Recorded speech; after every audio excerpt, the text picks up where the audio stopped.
뜨거운 갈색 액체가 뺨을 타고 흘러내렸어요. 강남구청의 반질반질한 대리석 바닥 위로 그것은 가벼운 소리를 내며 떨어져 내렸죠. 서윤아, 그녀는 눈을 감았다 뜨면서 생각했어요.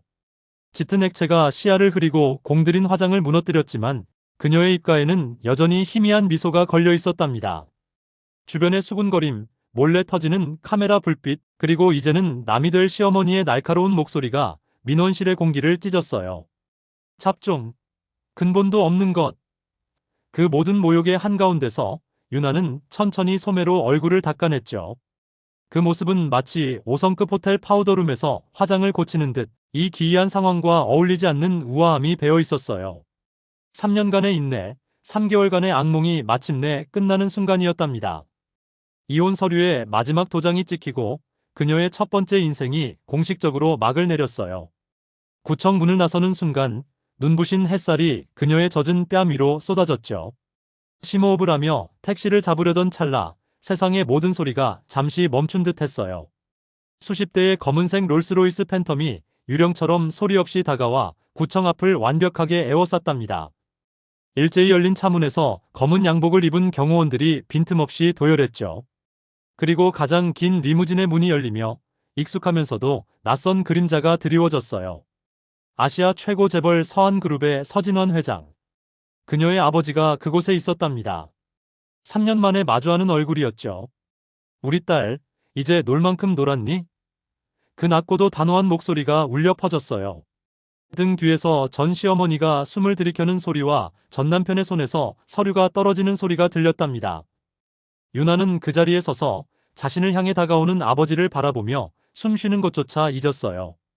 아버지는 다가와 그녀를 품에 꼭 안았죠. 비싸고 묵직한 기억 속에 그 용연향 향수 냄새가 났어요. 아버지는 그녀의 얼굴에 남은 커피 자국을 실크 손수건으로 조심스럽게 닦아주었답니다. 마치 깨지기 쉬운 보물을 다루는 듯한 손길이었죠. 감히 내 딸을 너희 같은 것들이 건드려. 그 한마디에 방금 전까지 기고만장하던 김영희와 박준서의 얼굴은 새하얗게 질려버렸어요.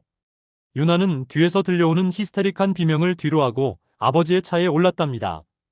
차 문이 닫히는 순간 바깥 세상의 소음은 완벽하게 차단되었죠. 3년 전 진정한 사랑을 찾았다고 믿으며 모든 것을 버리고 뛰어들었던 결혼이었어요. 아버지는 반대했고 그녀는 맹렬히 싸운 뒤 집을 나갔답니다. 신분을 숨기고 평범한 직장인이 되어 좁은 신혼집에서 시어머니의 끝없는 구박을 견뎌냈죠. 하지만 그 사랑이라는 환상은 야근 후 돌아온 집 침실에서 들려온 낯선 여자의 웃음소리와 거실에서 태연히 텔레비전 볼륨을 최대로 키우고 있던 시어머니의 모습 앞에서 산산조각 났어요. 차는 거대한 철문을 지나 길게 뻗은 정원을 가로질러 유럽식 저택 앞에 멈췄답니다. 그녀가 어릴 때부터 자란 곳이었지만 너무나 낯설게 느껴졌죠. 김 집사님의 붉어진 눈시울과 3년 전과 조금도 변하지 않은 집안의 풍경. 그녀가 무심코 계단 옆에 두었던 청자 화병조차 그 자리에 그대로 있었어요. 아버지는 그녀가 언제든 돌아올 것처럼 이 집을 그대로 유지하고 계셨던 거예요. 저녁 식탁에는 그녀가 좋아하는 음식들이 가득했답니다. 아버지는 말없이 갈비 한 점을 그녀의 그릇에 놓아주었죠. 너무 말랐구나. 그 한마디에 3년간 억눌렀던 서름이 밀려오는 듯 했어요. 유나는 간신히 눈물을 참으며 고개를 숙였답니다. 그날 밤 그녀는 아버지에게 회사 일을 돕고 싶다고 말했어요. 경영학 A+를 받았고 지난 3년간 작은 회사에서 말단 사원으로 시작해 프로젝트 매니저까지 해냈다는 사실을 담담히 밝혔죠. 아버지의 눈에 칭찬의 빛이 스쳐 지나갔답니다. 다음 날 아침 9시 임원회의에 늦지 말아라. 그 대답이 돌아왔어요. 화장대 위에는 서한그룹의 최근 3년간의 재무제표와 주요 프로젝트 보고서가 놓여 있었죠. 그녀는 밤새 서류를 파고들었어요. 숫자들이 이야기하는 것들, 감춰진 리스크들, 기회가 될 수 있는 지점들을 하나씩 체크해 나갔답니다. 그리고 그때 박준서에게서 문자가 왔어요. 유나야, 제발 한 번만 만나자. 그 사람들 사기꾼일 수도 있어. 아버지를 사칭한 거라고. 조심해야 해. 유나는 그의 속셈을 꿰뚫어 보았죠. 이미 뒤늦게 자신이 누구의 딸인지 알아버린 그가 다시 접근하려는 초라한 시도였어요.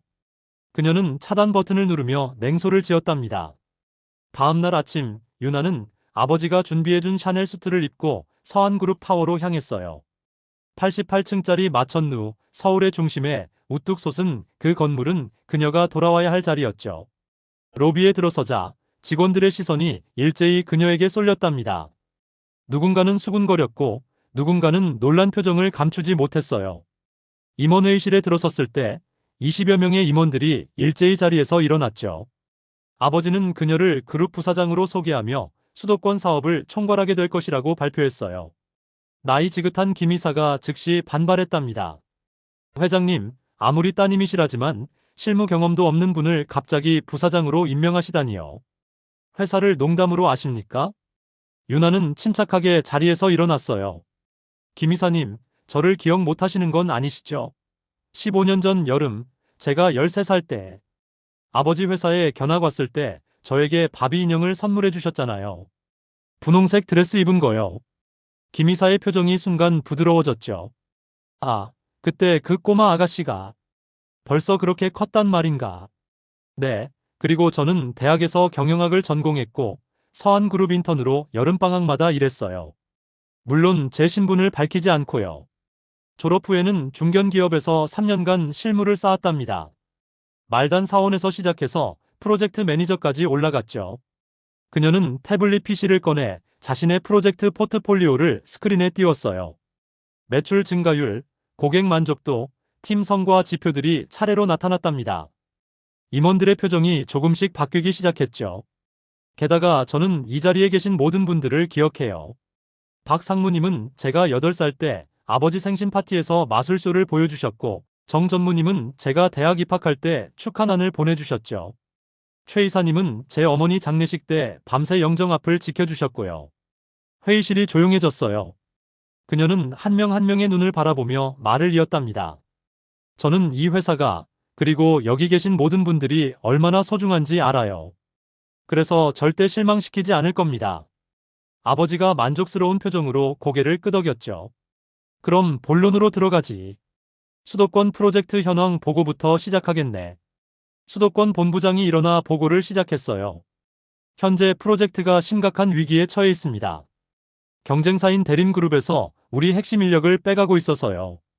이번 달에만 벌써 5명이 이직했습니다. 얼마나 제시했나? 아버지가 물었죠. 현재 연봉의 1.5배에서 2배까지입니다. 임원들이 걱정스러운 표정으로 웅성거렸어요. 유나는 조용히 손을 들었답니다. 제안이 하나 있어요. 모두의 시선이 그녀에게 쏠렸죠. 떠난 사람들을 붙잡으려 하지 마세요. 대신 남아있는 사람들에게 2배의 보상을 해주는 거예요. 충성도 보너스와 프로젝트 성공 인센티브를 결합해서요. 그건 너무 비용이. 재무이사가 반박하려 했어요. 유나가 말을 이었답니다. 단기적으로는 비용이 많이 들죠. 하지만 장기적으로는 더 경제적이에요. 떠난 사람들을 다시 데려오는 데 드는 비용, 새로운 인력을 채용하고 교육하는 비용, 그 과정에서 발생하는 프로젝트 지연 손실을 생각해 보세요. 그것보다 훨씬 적게 들 거예요. 하지만 대림그룹이 계속 우리 인력을 빼가면, 그럼 우리도 그들의 인력을 빼오면 되죠. 유나가 미소를 지으며 태블릿을 조작했어요. 대림그룹 재무팀 내부에 불만이 상당하다는 정보를 입수했어요. 특히 그들의 재무이사 최 부장은 승진해서 2번이나 밀렸죠. 우리가 적절한 제안을 한다면.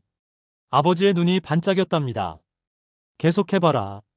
대림의 재무 시스템을 아는 사람이 우리 쪽으로 오면 그들의 약점을 파악할 수 있어요.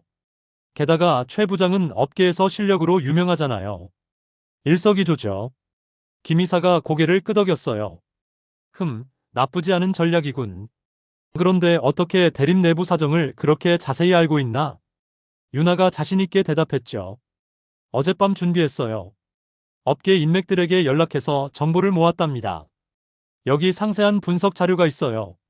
그녀가 스크린에 띄운 자료에는 대림그룹의 조직도, 주요 인력들의 이력, 심지어 내부 갈등 상황까지 세세하게 정리되어 있었어요. 임원들은 놀라움을 감추지 못했답니다. 회의가 끝날 무렵 아버지가 선언했죠. 좋아. 유나의 제안대로 진행하자. 남은 인력에 대한 파격적 보상안과 대림 재무팀 스카우트 계획을 이번 주 안에 완성하도록. 네, 회장님. 임원들이 일제히 대답했어요. 회의실을 나오며 김 이사가 윤아에게 다가왔답니다. 부사장님, 첫 회의치고 훌륭했네요. 확실히 회장님 따님이시군요. 윤아는 겸손하게 고개를 숙였죠. 아직 배울 게 많아요. 많이 가르쳐 주세요, 이사님. 그래요. 우리 같이 회사 잘 만들어 봅시다. 오후에는 전 직원 조회가 열렸어요. 1000명의 직원이 모인 강당에서 윤아는 연단에 섰답니다. 심장이 빠르게 뛰었지만 그녀는 침착하게 숨을 고르고 마이크를 잡았죠. 안녕하세요, 여러분. 저는 서윤아입니다. 오늘부터 여러분과 함께 일하게 됐어요. 강당이 조용해졌어요. 수많은 눈동자들이 그녀를 바라보고 있었죠. 저는 지난 3년간 중견기업에서 평범한 직장인으로 일했어요. 아침 7시에 출근해서 밤 10시에 퇴근하는 여러분과 똑같은 삶을 살았죠. 그래서 알아요. 월급날의 기쁨도, 평가 시즌의 불안함도, 승진 탈락의 허탈함도요. 몇몇 직원들이 고개를 끄덕이기 시작했답니다. 오늘 임원회의에서 제가 제안한 피닉스 플랜을 발표하려고 해요. 이 계획의 핵심은 간단해요. 여러분을 믿는 거예요. 윤아가 스크린에 프레젠테이션을 띄웠죠. 첫째, 남아 계신 모든 분들께 즉시 10%의 기본급 인상을 실시할 거예요. 강당이 술렁이기 시작했어요. 둘째, 프로젝트 성공 시 연봉의 50%에 해당하는 성과급을 지급할 겁니다. 웅성거림이 더 커졌죠. 셋째, 모든 팀원에게 주식 옵션을 부여할 거예요. 회사가 성장하면 여러분도 함께 성장하는 거죠. 이제 강당은 흥분으로 가득 찼답니다. 하지만 조건이 있어요. 향후 3개월 동안 최선을 다해주세요. 우리가 함께 만든 성과로 떠난 사람들이 후회하게 만들어요. 할 수 있죠? 네. 직원들의 우렁찬 대답이 울려 퍼졌어요. 그럼 시작해봅시다. 피닉스처럼 다시 날아오르는 서한그룹을 만들어요. 뜨거운 박수가 터져나왔답니다. 윤아는 그 순간 자신이 올바른 선택을 했다는 확신이 들었죠. 그런데 바로 그때 객석 세 번째 줄에서 익숙한 얼굴을 발견했어요. 협력업체 대표 명찰을 단 박준서였답니다. 그의 입은 떡 벌어져 있었고 얼굴은 새하얗게 질려 있었죠. 윤아는 그와 눈이 마주쳤지만 표정 하나 변하지 않고 시선을 돌렸어요.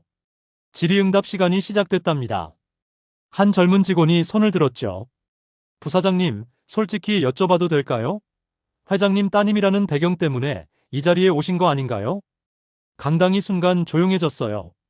날카로운 질문이었죠. 윤아는 미소를 지으며 대답했답니다. 좋은 질문이에요. 솔직히 말씀드릴게요. 네, 제가 이 자리에 설 수 있었던 건 아버지 덕분이에요. 그건 부정할 수 없는 사실이죠. 직원들이 웅성거렸어요. 하지만 이 자리에 남을 수 있을지는 전적으로 제 능력에 달려 있어요. 그래서 제안할게요. 저에게 3개월만 시간을 주세요. 만약 그 기간 안에 수도권 프로젝트를 정상 궤도에 올려놓지 못하면 제가 스스로 이 자리에서 물러나겠어요. 약속드려요. 강당이 다시 조용해졌답니다. 그리고 이내 박수가 터져나왔죠. 진정성이 통한 거예요. 조회가 끝나고 사무실로 돌아오니 비서가 황급히 다가왔어요. 부사장님, 문제가 생겼습니다. 로비에서 한 남자분이 부사장님 남편이라며 행패를 부리고 계세요. 윤아는 한숨을 쉬었죠. 박준서군요. 보안팀에 연락했나요? 네, 지금 대기 중입니다. 로비로 내려가겠어요. 로비에 도착하니 박준서가 리셉션 직원과 실랑이를 벌이고 있었답니다. 내가 부사장 남편이라니까요. 당장 연결해줘요. 윤아가 차갑게 말했죠. 전 남편이에요. 박준서 씨. 박준서가 황급히 돌아봤어요. 윤아야, 이게 무슨 짓이야? 나한테 이럴 거면 결혼은 왜 했어? 결혼요? 우리 이혼했잖아요. 여기 서류 있어요. 윤아가 가방에서 이혼 확인서를 꺼내 보였답니다. 하지만 너 진짜 회장 딸이었어. 나한테 왜 말 안 했어? 말했으면 뭐가 달라졌을까요? 당신과 당신 어머니가 저를 더 잘 대해줬을까요? 아니면 제 돈을 노렸을까요? 박준서의 얼굴이 붉어졌죠. 배은망덕한 여자. 내가 너를 어떻게 키웠는데. 윤아가 냉소를 지었어요. 키웠다고요? 3년 동안 제 월급으로 집세 내고 당신 어머니 용돈 드리고, 당신 옷 사주고, 당신 친구들 술값 내준 게 저인데요. 그건. 박준서가 말을 더듬었답니다. 이제 그만 가세요. 다음에 또 오시면 경찰에 신고하겠어요. 보안팀, 이분 밖으로 모셔드려요. 유나야, 유나야, 나한테 이럴 수 없어. 박준서는 보안 요원들에게 끌려나가면서도 계속 소리쳤답니다. 로비의 직원들이 수군거리는 소리가 들렸죠. 유나는 침착하게 엘리베이터를 탔어요. 하지만 사무실에 돌아와 문을 닫는 순간 다리에 힘이 풀렸답니다. 그녀는 의자에 주저앉아 얼굴을 손으로 가렸어요. 과거의 상처 앞에서 완전히 평정심을 유지하기는 어려웠죠. 하지만 그녀는 깊게 숨을 들이마시고 억지로 기운을 차렸어요. 아직 할 일이 많았으니까요. 저녁에는 신라 호텔에서 열린 재개 만찬에 참석했답니다. 아버지를 따라 입장하자 수많은 재벌과 기업인들이 그들을 맞이했죠. 유나는 아버지가 한 명 한 명 소개할 때마다 완벽한 인사를 건넸어요. 이분이 내 딸 유나야. 이번에 부사장으로 회사에 합류했지. 아, 소문은 들었습니다. 반갑습니다, 부사장님. 반가워요. 앞으로 잘 부탁드려요. 그때 멀리서 한 남자가 다가왔어요. 50대 중반쯤 되어 보이는 카리스마 넘치는 인물이었죠. 바로 경쟁사 대림그룹의 임세준 회장이었답니다. 진원 회장, 오랜만이네요. 임세준이 웃으며 악수를 청했어요. 그래요, 임 회장. 잘 지냈나요? 뭐, 그럭저럭이죠. 이분이 소문이 따님이신가 봐요? 유나가 공손하게 인사했답니다. 서유나입니다. 뵙게 되어 영광이에요, 회장님. 영광이라니요. 앞으로 경쟁자가 될 텐데 말이죠. 임세준의 눈은 웃고 있었지만 눈빛은 독사처럼 차가웠어요. 유나도 미소를 지으며 대답했죠. 경쟁은 서로를 발전시키잖아요. 좋은 경쟁자가 되었으면 좋겠네요. 그럼요. 그런데 들었어요. 우리 쪽 재무이사를 스카우트하려 한다면서요? 유나는 전혀 당황하지 않았답니다. 소문이 빠르네요. 하지만 그분이 먼저 관심을 보이셨어요. 2번이나 승진해서 밀린 것에 불만이 많으시다면서요? 임세준의 미소가 굳어졌죠. 당돌하시네요. 사실을 말씀드린 것뿐이에요. 그리고 회장님 아드님 말씀인데요. 요즘 마카오 카지노에 자주 가신다면서요? 도박 빚이 300억 넘었다는 소문도 있던데 사실인가요? 임세준의 얼굴이 순간 일그러졌어요. 어디서 감히? 아버지가 끼어들었죠. 임 회장, 화내지 마시오. 우리 딸이 좀 솔직한 편이라서요. 하, 솔직하다기보다는 버릇 없다고 해야 맞겠군요. 서 회장, 따님 교육 잘하시오.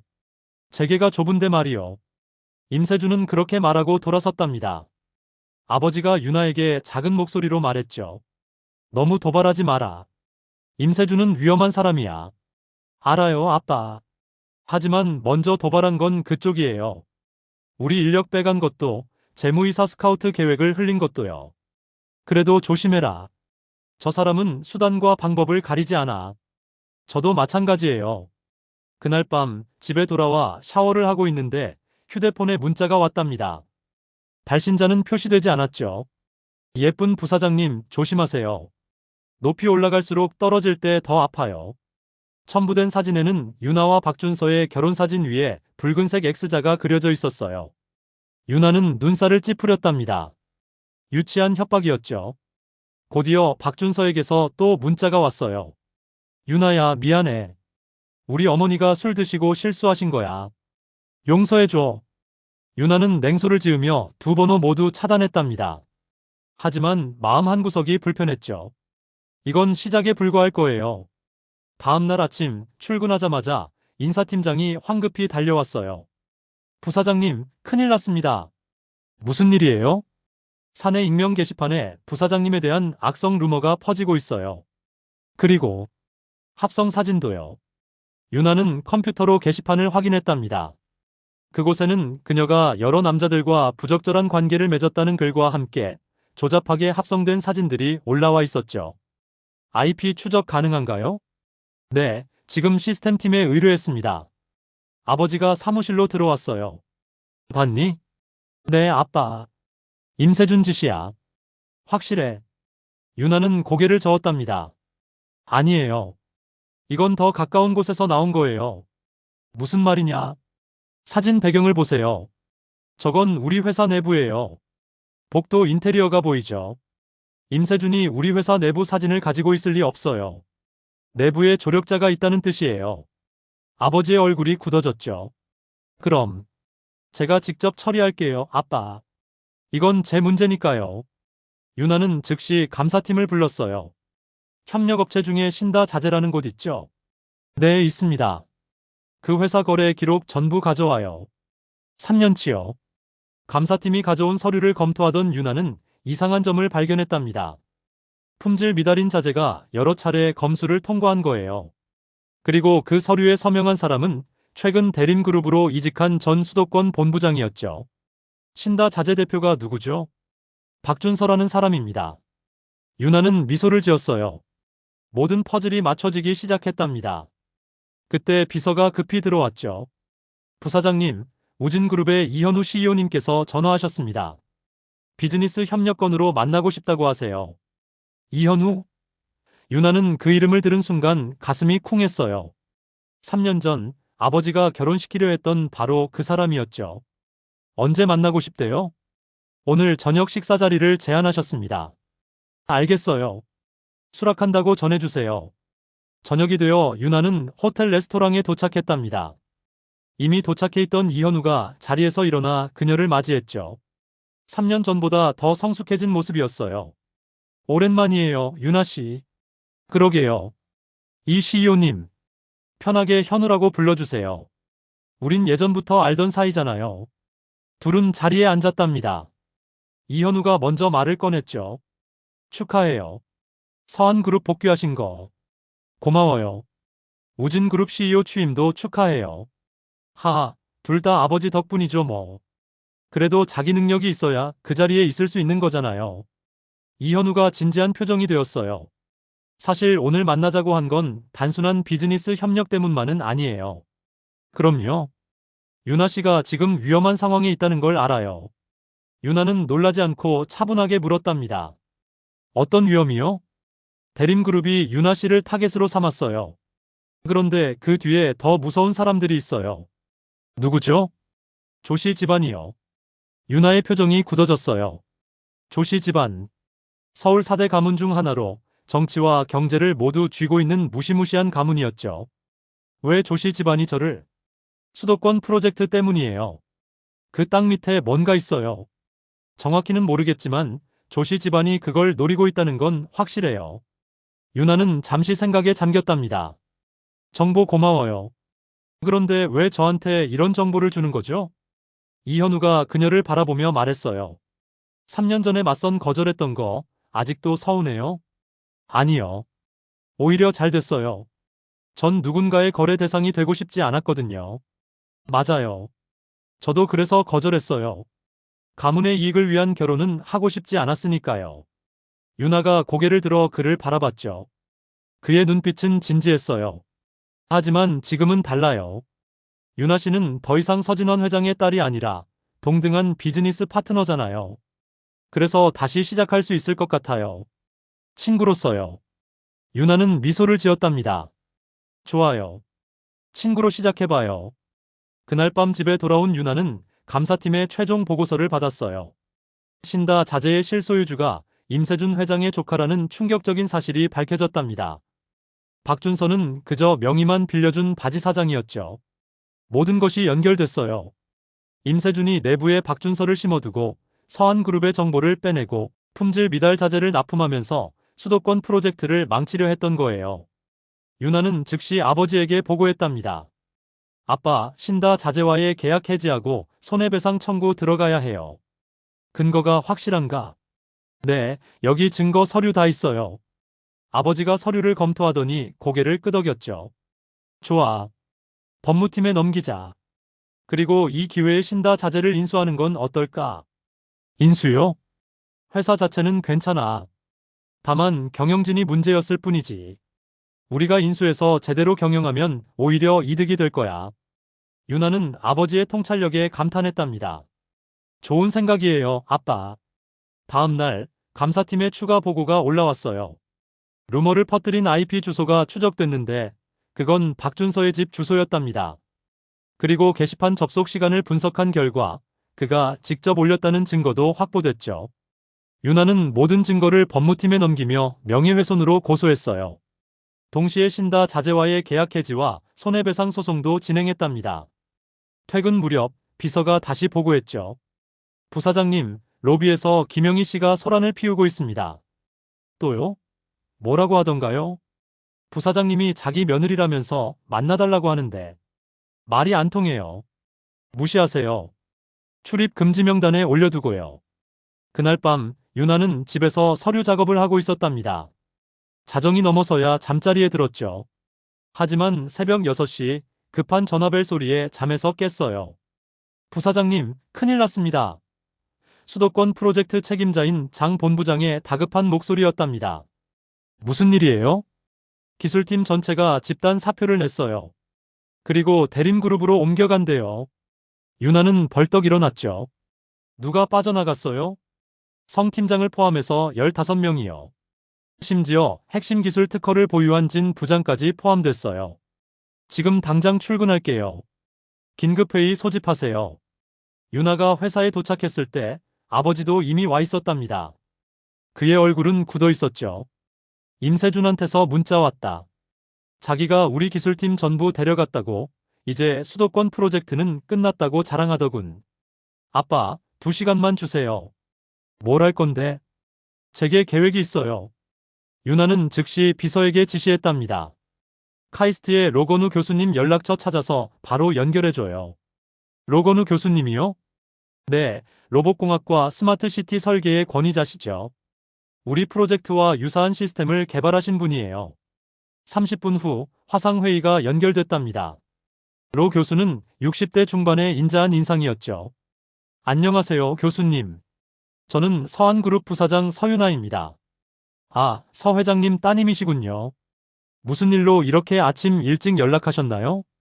윤아는 상황을 설명했어요. 로 교수는 잠시 생각하더니 말했답니다. 성 팀장이 대림으로 갔다고요? 재미있네요. 재미있다니요? 그 친구, 제 연구실 출신이거든요. 그런데 그가 가진 기술 특허라는 게 사실은 20년 전 제 초기 설계도를 도용한 거예요. 윤아의 눈이 반짝였죠. 증거가 있으신가요? 당연하죠. 제 서명이 들어간 원본 설계도가 있어요. 게다가 그 기술을 미국 특허청에 몰래 등록한 것도 알고 있고요. 교수님, 우리 프로젝트 고문으로 합류해 주실 수 있으신가요? 로 교수가 미소를 지었답니다. 서 부사장님, 제가 은퇴하면서 한 가지 후회가 있었어요. 제 기술이 제대로 쓰이는 걸 보지 못한 것이요. 함께 해보죠. 1시간 후, 윤아는 더 놀라운 사실을 발견했어요. 그녀가 지난 3개월간 매주 프로젝트의 모든 데이터를 개인적으로 백업해왔던 거예요. 항상 최악의 상황을 대비하는 습관 덕분이었죠. 오전 10시 고객사 시연회가 시작됐답니다. 대림그룹 측에서도 참석했어요. 임세준과 성 팀장이 자신만만한 표정으로 앉아 있었죠. 윤아가 무대에 올라 마이크를 잡았어요. 안녕하세요, 여러분. 오늘 특별한 손님을 모셨습니다. 스크린에 로 교수의 홀로그램이 나타났답니다. 고객사 대표들이 놀라워했죠. 로건우 교수님, 스마트시티 설계의 전설이시잖아요. 로 교수가 미소를 지으며 설명을 시작했어요. 여러분, 오늘 보여드릴 기술은 제가 20년 전 설계한 시스템의 완성본입니다. 시연이 진행됐답니다. 완벽한 스마트시티 모델이 홀로그램으로 구현됐죠. 고객사 대표들은 감탄을 연발했어요. 성 팀장의 얼굴이 새하얗게 질렸답니다. 로 교수가 그를 보며 말했죠. 참, 성 팀장. 자네가 특허 등록했다는 그 기술 말이야. 미국 특허청에 이해 신청 들어간 거 알고 있나? 원저 작권자가 나라고. 임세준이 벌떡 일어났어요. 이게 무슨... 로 교수가 침착하게 말을 이었답니다. 모든 지적 재산권은 서한그룹에 있습니다. 제가 공식 기술 고문으로 합류했으니까요. 고객사 대표가 박수를 치며 말했죠. 훌륭합니다. 서한그룹과 계약 진행하겠습니다. 시연회가 끝나고 임세준은 얼굴이 일그러진 채 퇴장했어요. 성 팀장은 멍하니 자리에 앉아 있었답니다. 회의실을 나오는데 로비에서 박준서가 기다리고 있었죠. 유나야, 잠깐만 얘기 좀 하자. 유나는 차갑게 쳐다봤어요. 할 말 없어요. 이거 돌려줄게. 박준서가 결혼사진 액자를 내밀었답니다. 우리 다시 시작할 수 없을까? 다시요? 당신이 이슬 씨랑 바람피던 그 침대에서요? 박준서의 얼굴이 붉어졌죠. 그건 실수였어. 마가 취해서. 변명 필요 없어요. 그리고 신다 자재 계약 해지된 거 알죠? 손해배상 소송도 준비 중이고요. 유나야, 제발. 나 죽어. 박준서가 무릎을 꿇었답니다. 일어나세요. 여기 회사 로비예요. 안 일어나. 용서해 줄 때까지 안 일어날 거야. 유나는 보안 요원을 불렀죠. 이분 내보내주세요. 박준서가 끌려나가면서 소리쳤어요. 유나야, 조심해. 임세준 회장 뒤에 무서운 사람들이 있어. 조씨 집안이라고. 그 사람들이 너희 수도권 땅에 묻힌 뭔가를 노리고 있다고. 유나는 걸음을 멈췄답니다. 이현우가 했던 말이 떠올랐죠. 그날 저녁 아시아 비즈니스 포럼 만찬이 열렸어요. 유나는 아버지를 수행하여 참석했답니다. 화려한 샹들리에 아래 재계의 거물들이 모여 있었죠. 유나 씨. 돌아보니 이현우가 와인잔을 들고 다가오고 있었어요. 그는 검은색 턱시도를 입고 있었는데 3년 전보다 훨씬 더 멋있어 보였답니다. 현우 씨 오셨네요. 물론이죠. 이런 자리 빠질 수 없죠. 오늘 시연을 성공했다면서요? 축하해요. 고마워요. 현우 씨가 준 정보 덕분이에요. 둘이 대화를 나누고 있는데 박준서가 나타났어요. 배달원 유니폼 비슷한 옷을 입고 있었는데 아마 몰래 들어온 것 같았죠. 유나야, 우리 춤 한번 출까? 박준서가 뻔뻔하게 다가왔답니다. 이현우가 그를 막아섰어요. 실례지만 이분은 지금 저와 함께 있습니다. 당신 누군데 끼어들어요? 저는 우진그룹 CEO 이현우입니다. 그리고 이현우가 유나의 허리를 가볍게 감싸며 말했죠. 유나 씨의 약혼자고요. 박준서의 얼굴이 일그러졌답니다. 약혼자. 유나는 놀랐지만 태연한 척했어요. 이현우가 윙크를 보냈죠. 그럼 실례하겠습니다. 이현우는 유나를 데리고 테라스로 나갔답니다. 박준서는 충격에 빠진 채 샴페인 쟁반을 엎질렀어요. 곧 보안 요원들이 와서 그를 끌고 나갔죠. 테라스에서 유나가 물었답니다. 약혼자는 또 뭐예요? 전략적 거짓말이었어요. 저 사람이 계속 유나 씨를 괴롭히는 것 같아서요. 하지만 소문나면 어떡해요? 소문나면 어때요? 우진그룹 CEO랑 서한그룹 부사장의 결합. 나쁘지 않은 헤드라인인데요. 유나는 웃음을 참을 수 없었답니다. 현우 씨, 참 엉뚱해요. 엉뚱한 게 매력 아니었나요? 둘은 야경을 바라보며 와인을 마셨죠. 서울의 야경이 아름답게 펼쳐져 있었답니다. 만찬이 끝나고 집에 돌아온 유나는 아버지에게서 전화를 받았어요. 유나, 좋은 소식이야. 로 교수님이 공식적으로 우리 기술 고문으로 합류하셨어. 계약서에 사인하셨다고. 정말요? 잘 됐네요, 아빠. 그리고 또 하나. 대림 쪽에서 먼저 화해를 청해왔어. 인력 빼가는 거 중단하고 우리랑 협력하고 싶대. 거절하세요, 아빠. 왜? 지금은 우리가 유리한 위치예요. 협력은 나중에 해도 늦지 않아요. 지금 손잡으면 우리 손해예요. 아버지가 웃었답니다. 역시 내 딸이야. 알겠어, 그렇게 하마. 다음 날 충격적인 뉴스가 터졌어요. 대림그룹의 분식회계 혐의가 금융감독원에 제보됐고 검찰 수사가 시작된 거예요. 대림그룹의 주가는 폭락했답니다. 유나는 즉시 이현우에게 전화했죠. 현우 씨, 이거 현우 씨 작품이죠? 뭘 말씀하시는 건지 모르겠는데요. 이현우의 장난스러운 목소리가 들렸어요. 대림 분식회계요. 아, 그거요? 글쎄요. 어쩌다 보니 증거가 감독원에 전달됐나 봐요. 언제부터 준비하신 거예요? 오래전부터요. 임세준은 너무 많은 적을 만들었어요. 자업자득이죠. 유나는 감탄했답니다. 이현우는 겉으로는 부드러워 보이지만 속으로는 치밀하고 냉정한 사람이었죠. 점심시간 이현우가 회사로 찾아왔어요. 유나 씨, 점심 먹었어요? 아직이요. 바빠서요. 제가 도시락 준비해 왔어요. 함께 먹어요. 도시락이요? 네, 직접 만든 거예요. 유나는 놀라며 따라갔답니다. 사무실 옥상 정원에서 이현우가 도시락 2개를 꺼냈죠. 와, 이거 정말 직접 만든 거예요? 네. 연어 샐러드랑 치킨 샌드위치예요. 건강하게 먹어야죠. 둘은 햇살 아래서 도시락을 먹었어요. 이현우가 말했답니다. 유나 씨, 3년 전에 맞선 거절한 거 아직도 생각나요? 물론이죠. 전 화났었어요. 아버지 말도 안 듣고 결혼했다가 망했으니까요. 사실 저도 거절한 거 후회했어요. 정말요? 네. 유나 씨가 어떤 사람인지 알게 된 뒤로는요. 가문의 이익이 아니라 진짜 유나 씨를 만나고 싶었는데 그땐 이미 늦었더라고요. 유나는 가슴이 두근거렸답니다. 지금은 늦지 않았잖아요. 그렇죠. 그래서 지금 다시 시작하려고요. 그때 유나의 휴대폰이 울렸어요. 박준서에게서 온 문자였답니다. 유나야, 제발 나 좀 도와줘. 2억만 빌려줘. 나 정말 죽을 것 같아. 그럼 조씨 집안의 비밀 알려줄게. 유나는 문자를 이현우에게 보여줬죠. 어떻게 생각하세요? 함정일 수도 있어요. 하지만 정보가 진짜일 수도 있고요. 만나볼까요?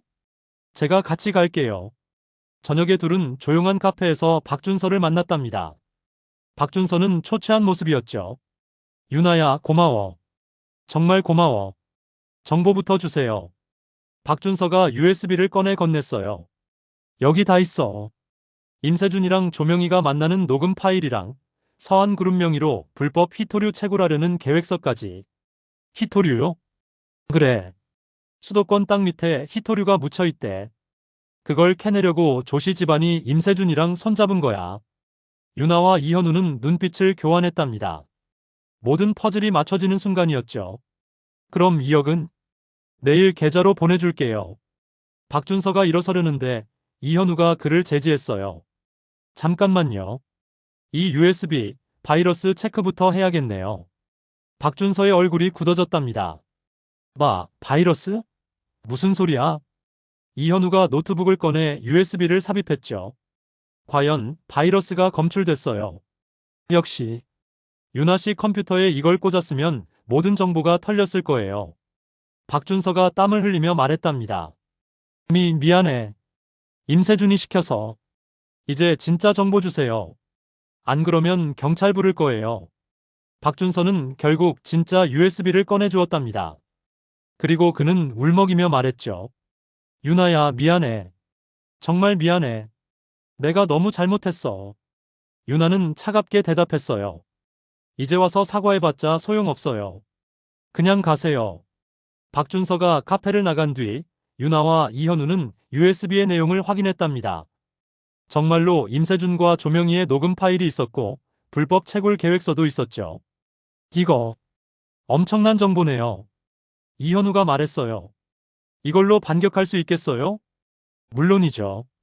아니, 반드시 해야 해요. 그날 밤 유나는 집에서 USB를 다시 한번 꼼꼼히 검토했답니다. 그리고 완벽한 반격 시나리오를 짰죠. 하지만 다음날 아침 충격적인 소식이 들려왔어요. 아버지 서진원 회장이 회의 도중 가슴을 움켜쥐고 쓰러진 거예요. 유나는 황급히 병원으로 달려갔답니다. 중환자실 앞에서 의사가 나왔죠. 수술은 성공적이었습니다. 하지만 당분간 절대적인 안정이 필요해요. 심장마비였나요? 네. 과로와 스트레스가 원인인 것 같습니다. 유나는 중환자실 유리창 너머로 아버지를 바라봤어요. 산소 마스크를 쓰고 누워있는 아버지의 모습이 너무나 약해 보였답니다. 이틀 후 아버지가 의식을 회복했어요. 유나가 병실에 들어가자 아버지가 미소를 지었죠. 유나야, 걱정했구나. 아빠, 무리하지 마세요. 미안하다. 아빠가 약해서. 무슨 소리예요? 아빠는 가장 강한 사람이에요. 아버지가 유나의 손을 잡았답니다. 유나야, 회사 부탁한다. 아빠, 그런 소리 하지 마세요. 아니야. 이제 때가 됐어. 너한테 회사를 맡기고 싶구나. 하지만 넌 할 수 있어. 아빠보다 더 잘할 거야. 유나의 눈에 눈물이 고였답니다. 최선을 다할게요, 아빠. 그날 오후 긴급 이사회가 소집됐어요. 유나는 임시 CEO 직무대행을 맡기로 결심했답니다. 부사장님이 CEO 직무대행을요? 아직 경험이. 한 이사가 반대했죠. 이현우가 일어나 말했어요. 저는 찬성합니다. 서 부사장님은 지난 몇 달간 훌륭한 성과를 보여주셨어요. 충분히 자격이 있습니다. 다른 이사들도 하나둘 고개를 끄덕였답니다. 결국 만장일치로 유나가 임시 CEO로 선출됐죠.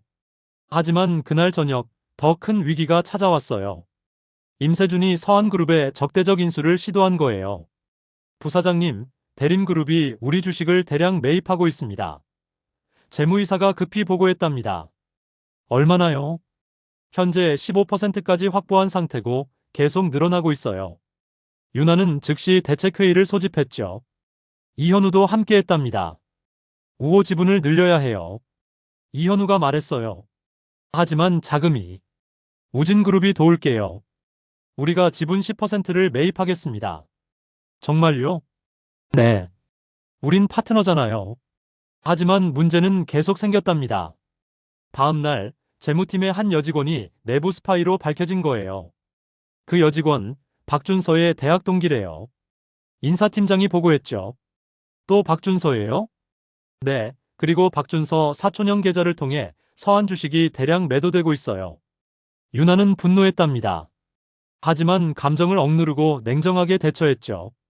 극한의 위기 속에서 유나와 이현우는 밤낮 없이 방어 전략을 짰어요.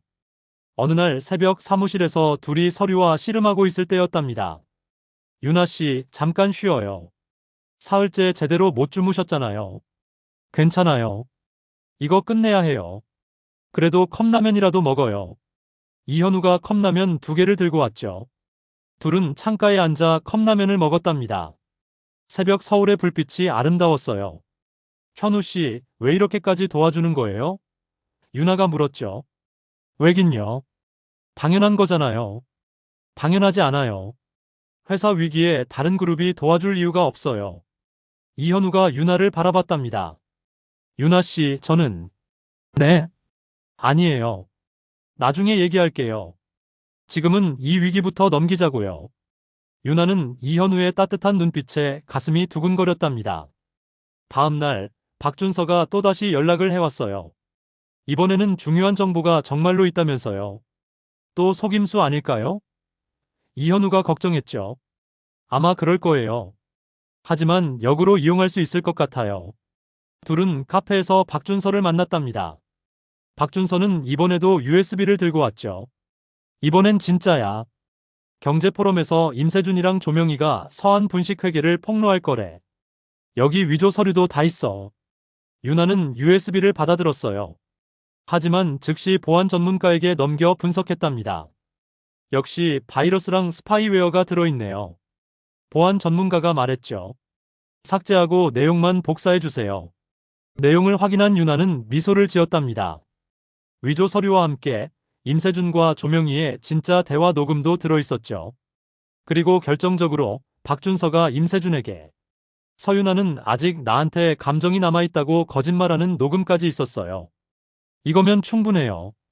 유나가 말했답니다. 어떻게 쓸 건데요? 경제포럼에서 역공을 칠 거예요. 그들이 우리를 공격하려 할 때 우리가 먼저 공격하는 거죠. 일주일 후 아시아 경제포럼이 열렸어요. 유나는 연단에 섰답니다. 청중석에는 임세준과 조명희가 자신만만한 표정으로 앉아 있었죠. 안녕하세요, 여러분. 오늘 중요한 발표를 하나 하려고 합니다. 유나가 스크린에 프레젠테이션을 띄웠어요. 서한그룹은 조씨 집안의 장남 조명원 회장님과 함께 수도권 히토류 개발 프로젝트를 시작합니다. 청중이 술렁였답니다. 임세준의 얼굴이 굳어졌죠. 이 프로젝트는 완전히 합법적이며 정부의 승인을 받았습니다. 조명원 회장님, 한 말씀 해주시겠어요? 조명원이 일어나 말했어요. 서한그룹과의 협력을 기대합니다. 투명하고 합법적인 개발로 국가 경제에 기여하겠습니다. 임세준이 벌떡 일어나 소리쳤답니다. 잠깐, 그건 우리가 먼저.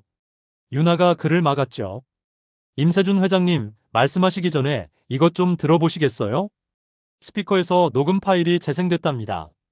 임 회장, 서한 명의로 불법 채굴하고 나중에 뒤집어 씌우면 돼요. 좋아. 그럼 박준서를 내부에 심어두자고. 청중이 놀라움에 술렁거렸어요. 임세준과 조명희의 얼굴이 새하얗게 질렸죠. 그리고 한 가지 더요. 윤아가 다른 파일을 재생했답니다. 경제포럼에서 서한 분식회계 터뜨릴 거야. 위조 서류는 준비됐고. 청중이 웅성거리기 시작했어요. 기자들의 카메라 플래시가 터졌답니다. 마지막으로 우진그룹이 서한그룹의 지분을 15%까지 늘려 전략적 파트너가 되었음을 발표합니다. 이현우가 자리에서 일어나 박수를 쳤죠. 다른 청중들도 따라 박수를 쳤답니다. 서한의 주가는 실시간으로 급등했어요. 반면 대림그룹의 주가는 폭락했죠. 임세준은 기자들의 질문 공세에 시달리다가 황급히 퇴장했답니다. 박준서도 보안 요원들에게 끌려나갔어요. 포럼이 끝나고 아버지에게서 전화가 왔죠. 윤아야, 뉴스 봤다. 정말 잘했구나. 고마워요, 아빠. 이제 안심하고 쉴 수 있겠어. 너한테 회사 맡겨도 되겠다. 그날 밤 축하연이 열렸답니다. 공교롭게도 그날은 윤아의 생일이기도 했죠. 축하해요, 윤아 씨.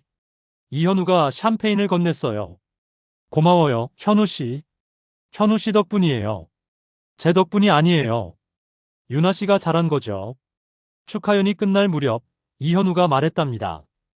윤아 씨, 제 별장에 잠깐 들렀다 가면 안 될까요? 생일 선물이 있어요. 생일 선물요? 네. 특별한 거예요. 둘은 이현우의 별장으로 향했어요. 한강이 내려다 보이는 아름다운 별장이었죠. 거실 문을 열자 윤아는 숨이 멎는 듯 했답니다. 거실 중앙에 완벽하게 복원된 1923년식 스타인웨이 피아노가 놓여 있었어요. 이건 윤아 씨가 어릴 때 아버지 서재에서 우연히 얘기하는 걸 들었어요. 이 피아노를 갖고 싶다고요. 윤아의 눈에 눈물이 고였답니다. 어떻게 찾으셨어요? 오래 걸렸어요. 전 세계를 뒤져서 찾았죠. 한번 쳐보시겠어요? 윤아는 피아노 앞에 앉았어요. 그리고 드뷔시의 달빛을 연주하기 시작했답니다. 아름다운 선율이 흘러나왔죠. 연주가 끝나자 윤아는 참았던 눈물을 쏟아냈어요. 지난 3년간의 고통, 배신, 그리고 이제 찾아온 행복까지 모든 감정이 한꺼번에 밀려왔답니다. 이현우가 뒤에서 그녀를 안아주었죠. 많이 힘들었죠? 이제 괜찮아요. 제가 있잖아요. 윤아는 그의 품에서 한참을 울었답니다. 이현우는 말없이 그녀를 안아주었어요. 밤이 깊어질 무렵 둘은 별장 테라스에 나와 한강을 바라봤어요. 별이 쏟아질 것 같은 밤이었죠. 윤아 씨. 네. 저는. 이현우가 윤아를 바라보며 천천히 다가왔답니다. 두 사람의 거리가 점점 가까워졌죠. 키스할 것만 같은 순간 윤아의 휴대폰이 울렸어요. 아빠한테서 전화예요. 받으세요. 윤아는 아쉬운 표정으로 전화를 받았답니다. 다음 날 아버지는 윤아를 병원으로 불렀어요. 침대 옆 의자에 앉은 윤아에게 아버지가 말했죠. 윤아야, 너 이현우 그 친구 좋아하니? 윤아는 당황하며 얼굴이 붉어졌답니다. 아빠, 갑자기 왜 그러세요? 아빠가 봐도 좋은 친구야. 3년 전하고는 달라. 너를 가문의 거래 대상이 아니라 진짜 너로 보고 있더구나. 아빠. 행복해라, 윤아야. 그게 아빠 소원이다. 아버지는 침대 옆 서랍을 열어 작은 상자를 꺼냈어요. 이건 네 어머니 결혼 반지야. 내가 진짜 사랑하는 사람 만났을 때 주려고 아껴뒀지. 윤아는 눈물을 흘리며 상자를 받았답니다. 일주일 후 아버지는 공식적으로 은퇴를 선언했어요. 그리고 윤아를 서한그룹의 새로운 회장 겸 CEO로 임명했답니다. 취임식 날 윤아는 샤넬 수트 대신 어머니가 남긴 한복을 입었어요. 우아하면서도 당당한 모습이었죠. 새로운 서한그룹의 회장으로 서윤아 부사장을 소개합니다. 사회자가 외쳤답니다. 1000명의 직원이 일제히 박수를 쳤어요. 윤아는 연단에 올라 마이크를 잡았죠. 안녕하세요, 여러분. 정식으로 인사드립니다. 저는 서윤아입니다. 여러분의 새로운 회장이 됐어요. 박수가 터졌답니다. 지난 몇 달 동안 저는 여러분과 함께 많은 어려움을 겪었어요. 하지만 우리는 해냈어요. 그리고 앞으로도 함께 해낼 겁니다. 서한그룹의 미래는 밝습니다. 왜냐하면 여러분이 있으니까요. 감사합니다. 뜨거운 박수가 울려 퍼졌답니다. 취임식이 끝나갈 무렵 이현우가 무대로 올라왔어요. 유나는 놀라서 그를 바라봤죠. 이현우는 모두가 지켜보는 가운데 한쪽 무릎을 꿇었답니다. 객석에서 탄성이 터져 나왔어요. 유나 씨, 제가 3년 전에 맞선을 거절한 이유를 고백할게요.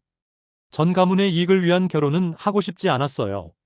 진짜 사랑하는 사람과 결혼하고 싶었거든요. 유나의 눈에 눈물이 고였답니다. 그리고 지금 저는 진짜 사랑하는 사람을 찾았어요. 서한그룹의 후계자가 아니라 구청에서 커피 세례를 받고도 미소 짓던 그 서유나를 사랑해요. 저와 결혼해 주시겠어요? 이현우가 날개를 펼친 나비 모양의 사파이어 반지를 꺼냈죠. 파란색 사파이어가 조명 아래서 아름답게 빛났답니다. 유나는 눈물을 흘리며 고개를 끄덕였어요. 네, 결혼할게요. 이현우가 반지를 그녀의 손가락에 끼워줬답니다. 그리고 두 사람은 포옹했죠. 객석에서는 뜨거운 박수와 환호성이 터져 나왔어요. 3개월 후 결혼식 날이 찾아왔답니다. 그랜드 하얏트 호텔의 대연회장은 하얀 장미와 백합으로 가득했어요. 유나는 순백의 웨딩드레스를 입고 대기실에 있었죠. 아버지가 들어와 그녀를 바라보며 미소 지었답니다. 정말 예쁘구나. 고마워요, 아빠. 준비됐니? 네. 아버지와 유나는 팔짱을 끼고 레드카펫을 걸어갔어요. 하객들이 모두 일어나 박수를 쳤답니다. 그때 뒤쪽에서 히스테릭한 비명이 들려왔죠. 안 돼. 결혼은 안 돼. 김영희였답니다. 그녀는 어떻게 들어왔는지 소란을 피우기 시작했어요. 저 여자는 우리 며느리야. 이혼은 무효야. 하지만 보안 요원들과 함께 경찰이 나타났죠. 김영희 씨, 박준서 씨, 경제범죄 및 명예훼손 혐의로 체포합니다. 박준서도 함께 있었던 거예요. 둘은 수갑을 차고 끌려나갔답니다. 유나야, 유나야. 김영희의 울부짖음이 멀어져 갔어요. 유나는 미소를 지으며 계속 걸었답니다. 이제 그들은 과거일 뿐이었죠. 재단 앞에 선 이현우는 눈물을 글썽이며 그녀를 바라봤어요. 유나도 감동의 눈물을 흘렸답니다. 주례사가 울려 퍼졌죠. 이제 신랑은 신부에게 키스해도 좋습니다. 이현우가 베일을 살며시 들어올렸어요. 그리고 유나에게 부드럽게 키스했답니다. 하객들의 박수와 환호성이 연회장을 가득 채웠죠. 키스 속에서 유나는 자신의 기나긴 여정을 떠올렸답니다. 구청 바닥에 떨어졌던 커피 자국에서 오늘이 자리를 가득 메운 축복까지, 참고 살던 작은 며느리에서 거대한 비즈니스 제국을 이끄는 여왕이 되기까지, 모든 상처는 힘이 되었고 모든 눈물은 새로운 꽃을 피워냈어요. 피로연이 끝난 후 유나는 기자회견을 가졌답니다. 오늘 한 가지 더 발표할 것이 있어요. 저는 가정폭력과 경제적 학대 피해 여성들을 돕는 진환재단을 설립하기로 했습니다. 기자들이 놀라며 카메라 셔터를 눌렀죠. 제 아버지 이름을 딴 이 재단은 저처럼 어려운 상황에 처한 여성들에게 법률 지원, 심리 상담, 그리고 경제적 자립을 위한 교육과 취업 기회를 제공할 거예요. 아무도 혼자가 아니라는 걸 알려주고 싶어요. 박수가 터져 나왔답니다. 이현우가 그녀의 손을 꼭 잡아주었죠. 신혼여행은 몰디브로 떠났어요. 푸른 바다가 끝없이 펼쳐진 리조트, 유나와 이현우는 수상 방갈로의 테라스에 앉아 있었답니다. 행복해요? 이현우가 물었죠. 네, 정말요. 3년 전 생각나요? 유나는 고개를 끄덕였답니다. 물론이죠. 그때 제가 얼마나 오만했는지 몰라요. 사랑이면 다 된다고 생각했으니까요. 후회해요? 아니요. 그 시간이 없었다면 지금의 제가 없었을 테니까요. 모든 상처가 저를 더 강하게 만들었어요. 이현우가 그녀를 꼭 안아주었답니다.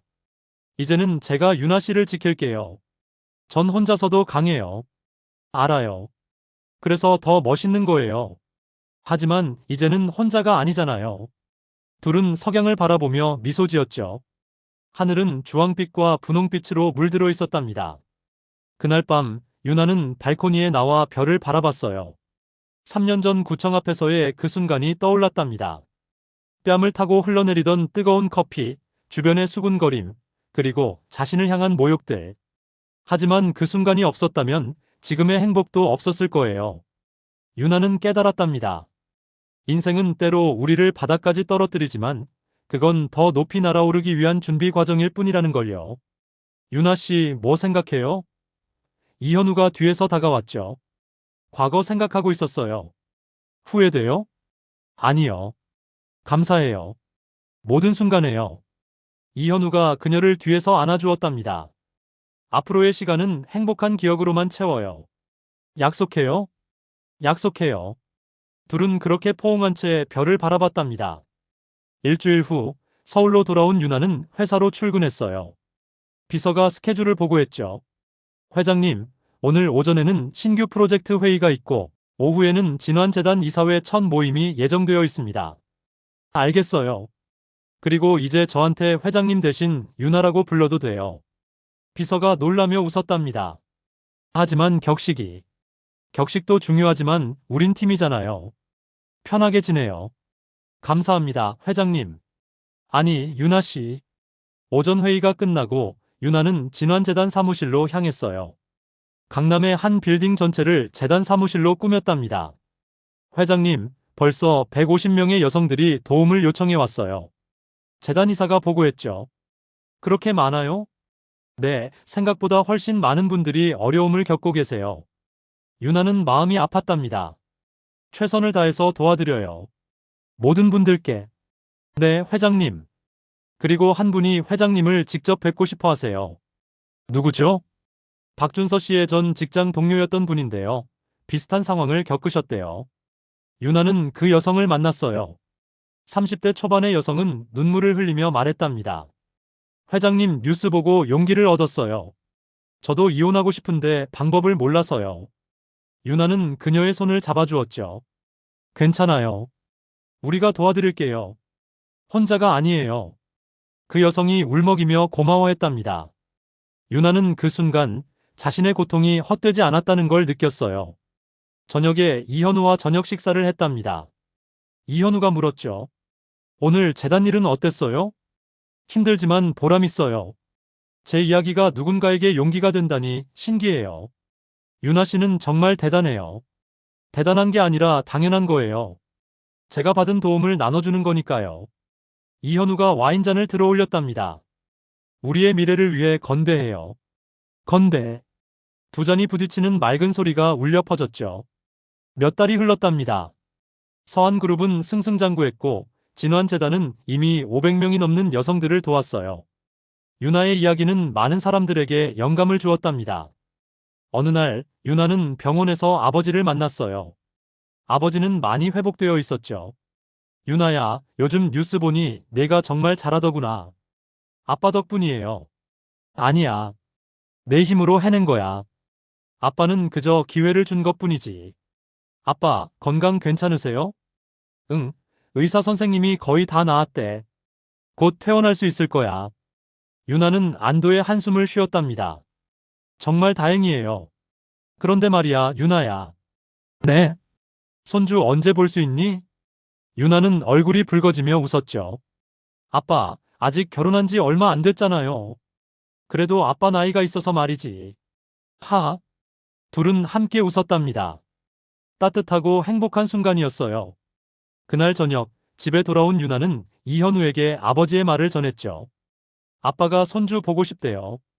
이현우가 장난스럽게 웃었답니다. 그럼 노력해야겠네요. 현우 씨. 둘은 웃으며 포옹했어요. 1년 후, 유나는 임신 소식을 알렸답니다. 아버지는 너무 기뻐하며 눈물을 흘렸죠. 아빠, 왜 우세요? 행복해서 그래. 너무 행복해서. 이현우도 감격해하며 유나를 조심스럽게 안아주었답니다. 고마워요, 유나 씨. 뭐가 고마워요? 이렇게 행복하게 해줘서요. 9개월 후 건강한 딸이 태어났어요. 유나는 딸의 이름을 서진이라고 지었답니다. 아버지의 진자와 희망의 희자를 따서요. 우리 진이야, 세상에 온 걸 환영해. 유나가 딸을 안으며 속삭였죠. 아기는 작은 손으로 엄마의 손가락을 꼭 쥐었답니다. 유나는 눈물을 흘렸어요. 기쁨의 눈물이었죠. 이현우가 옆에서 둘을 바라보며 미소 지었답니다. 우리 가족 정말 예쁘네요. 그러게요. 꿈만 같아요. 꿈이 아니에요. 우리의 현실이에요. 유나는 딸을 바라보며 다짐했답니다. 이 아이가 자라서 누군가의 거래 대상이 되지 않도록 진정한 사랑의 가치를 알고 자신의 인생을 당당히 살 수 있도록 키우겠다고요. 몇 년이 더 흘렀답니다. 유나는 서한그룹을 아시아 최고의 기업으로 성장시켰어요. 진환재단은 수천 명의 여성들을 도왔고 사회에 큰 영향을 미쳤죠. 어느 가을날 유나는 가족들과 함께 공원을 산책하고 있었어요. 5살이 된 진이가 낙엽 위를 뛰어다니고 있었답니다. 엄마, 저기 봐. 나비. 유나는 딸이 가리키는 곳을 바라봤어요. 파란색 나비가 우아하게 날아가고 있었죠. 예쁘다, 그치? 응. 나비처럼 날고 싶어. 유나는 딸을 안아 올렸답니다. 진이도 날 수 있어. 자기만의 날개로요. 정말? 물론이지. 엄마처럼요. 이현우가 다가와 둘을 안아주었죠. 아버지도 옆에서 흐뭇하게 웃고 있었답니다. 유나는 하늘을 올려다봤어요. 구름 한 점 없는 맑은 하늘이었죠. 3년 전 구청 앞에서 바라봤던 그 하늘처럼요. 하지만 이제는 달랐답니다. 그때는 막막하고 두려웠지만 지금은 희망으로 가득했어요. 인생은 때로 우리를 시험하지만 그 시험을 통과하면 더 강하고 아름다운 사람이 된다는 걸 유나는 알았답니다. 커피 세례를 받던 그 순간부터 오늘 가족과 함께 웃고 있는 이 순간까지 모든 것이 의미 있는 여정이었어요. 유나는 미소를 지으며 생각했답니다. 고마워요, 과거의 나. 포기하지 않아줘서. 그리고 미안해요, 과거의 나. 그렇게 힘들게 해서. 하지만 덕분에 지금의 내가 있어요. 엄마, 뭐 생각해? 진이가 물었죠. 엄마가 얼마나 행복한지 생각하고 있었어. 나도 행복해. 그래, 우리 모두 행복하자. 가족은 서로를 꼭 안으며 웃었답니다. 따뜻한 가을 햇살이 그들을 감싸 안았죠. 멀리서 종소리가 울려 퍼졌어요. 새로운 시작을 알리는 종소리 같았답니다. 유나의 이야기는 여기서 끝나지만 그녀의 인생은 계속될 거예요. 더 많은 도전과 더 많은 행복이 기다리고 있을 테니까요. 하지만 이제 유나는 알았답니다. 어떤 시련이 와도 극복할 수 있다는 것을요. 왜냐하면 그녀에게는 사랑하는 가족이 있고 자신을 믿는 마음이 있고 포기하지 않는 용기가 있으니까요. 그리고 무엇보다 그녀는 자신의 가치를 알게 되었답니다. 누군가의 딸도 누군가의 아내도 아닌 바로 서유나 자신으로서의 가치를요. 햇살은 따스했고 바람은 부드러웠으며 사랑하는 사람들이 곁에 있었답니다. 그것으로 충분했어요. 아니, 그것이 전부였답니다. 유나는 딸의 손을 잡고 걸어갔어요. 낙엽이 바스락거리는 소리, 가족의 웃음소리, 그리고 자신의 심장 박동 소리가 들렸죠. 살아있다는 것, 사랑한다는 것, 행복하다는 것, 그 모든 것이 기적처럼 느껴졌답니다. 엄마, 저기 또 나비. 진이가 다시 외쳤어요. 이번에는 노란색 나비였답니다. 예쁘다, 그치? 응. 나비는 왜 날아요? 자유롭게 살고 싶어서 그래. 엄마도 자유로워. 유나는 딸을 안아 올리며 웃었답니다. 응. 엄마는 지금 정말 자유로워. 그리고 행복해. 나도 커서 엄마처럼 될 거야. 그래, 진이는 더 멋진 사람이 될 거야. 이현우가 카메라를 들어 가족 사진을 찍었죠. 자, 다들 웃어요. 하나, 둘, 셋. 찰칵. 그 순간이 영원히 사진 속에 담겼답니다. 행복한 미소를 짓고 있는 가족의 모습이요. 그날 저녁, 집으로 돌아온 유나는 서재에서 일기를 썼어요. 오늘은 참 좋은 날이었다. 가족과 함께 공원을 걸으며 행복을 느꼈다. 3년 전 구청 바닥에 주저앉아 있던 내가 상상이나 했을까? 지금 이렇게 행복해질 거라고. 그때의 나에게 말해주고 싶다. 괜찮을 거라고. 모든 게 지나갈 거라고. 그리고 더 나은 날들이 기다리고 있다고. 인생은 때로 가혹하지만 포기하지 않으면 반드시 빛이 보인다. 나는 그걸 증명했다. 이제 나는 다른 사람들에게도 그 빛을 보여주고 싶다. 진환재단을 통해서, 그리고 내 이야기를 통해서. 누구도 혼자가 아니다. 우리 모두는 서로를 도우며 살아갈 수 있다. 그것이 내가 배운 가장 중요한 교훈이다. 유나는 펜을 내려놓고 창밖을 바라봤답니다. 밤하늘에 별들이 반짝이고 있었죠. 고마워요, 모든 순간들. 그녀는 작게 속삭였답니다. 그리고 미소를 지으며 불을 껐어요. 내일은 또 새로운 날이 밝을 테니까요. 더 많은 사람들을 도울 수 있는, 더 많은 사랑을 나눌 수 있는 그런 아름다운 날이요. 유나의 이야기는 이렇게 행복한 결말을 맞이했답니다. 하지만 이건 끝이 아니라 새로운 시작이에요. 더 많은 이야기가 펼쳐질 거랍니다. 커피 세례로 시작된 이야기는 사랑과 희망으로 가득한 새로운 장으로 이어지고 있었답니다. 그리고 그 이야기는 계속될 거예요. 영원히.